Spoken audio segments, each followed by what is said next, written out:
On December 5, 1980, Dr. Michael Halberstam and his wife Elliot returned to their Northwest D.C. home around 8:30 p.m. They walked in on Bernard Welch, an escaped convict with a gun.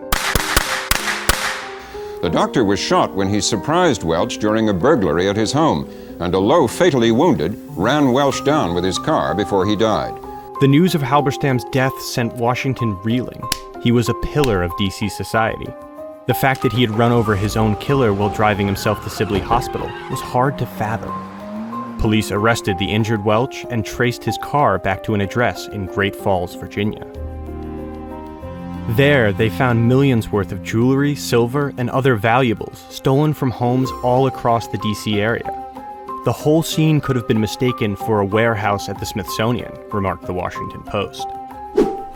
According to Welch, it was just peanuts compared to all the property he'd already sold. As nearly 2,000 mourners paid their respects to Dr. Halberstam, more bizarre details emerged about his assailant. From what Welch had told neighbors, his name was Norm Hyman. He was in the estate sale business and had a knack for making money in the stock market. Even his common-law wife, Linda Hamilton, claimed to be in the dark about his true occupation and identity. They had been together for years and had 3 kids. To her, Norm was a loving family man. In reality, he was a one-man crime wave. During the fall, winter, and spring, he robbed 4 or 5 houses each night and melted down jewelry on weekends. Each summer, Welch towed a trailer full of stolen goods to Duluth, Minnesota, where he and Linda had bought a second home. There, he sold to unsuspecting antique dealers. Victims were estimated in the thousands and included Senator John Glenn. In April of 1981, Welch was convicted of murder and sentenced to 143 years in prison.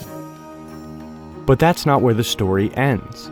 After the criminal trial, Elliot Jones Halberstam filed a civil suit, which focused largely on Linda Hamilton.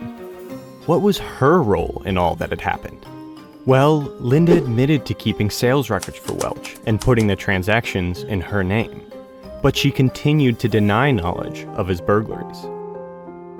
Considering the mountain of evidence in their Great Falls home, the court was skeptical.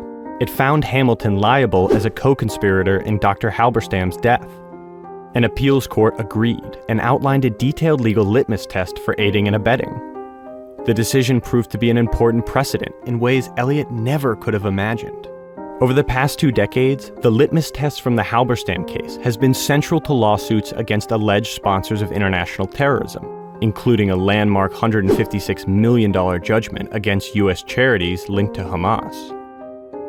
In 2016, Congress went a step further and made Halberstam v. Welch the guiding legal framework for the Justice Against Sponsors of Terrorism Act.